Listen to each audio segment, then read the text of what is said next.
खालच्या दर्जाची कॉमेडी करून आणि राज्यातल्या माजी मुख्यमंत्री, आताचे उपमुख्यमंत्री, राज्यातले वरिष्ठ नेते ज्यांच्याबद्दल राज्यातल्या जनतेमध्ये आदर आहे त्यांच्याबद्दल अशा प्रकारचा अनादर करण्याचा कोणालाही अधिकार नाही। हे अत्यंत चुकीचं आहे।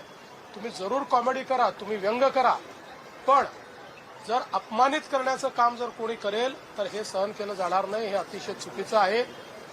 कामरांनी माफी मागितली पाहिजे आणि ते जे संविधानाचं पुस्तक दाखवत आहेत त्यांनी जर संविधान वाचलं असेल किंवा संविधानाची त्यांना जर माहिती असेल तर संविधानानेच सांगितलेलं आहे की स्वातंत्र्याचा स्वैराचार करता येणार नाही, दुसऱ्याच्या स्वातंत्र्यावर तुम्हाला अतिक्रमण करता येणार नाही आणि म्हणून आमची मागणी आहे की त्यांनी या ठिकाणी माफी मागितली पाहिजे। पढ़ते रहिए fight against criminal daily newspaper.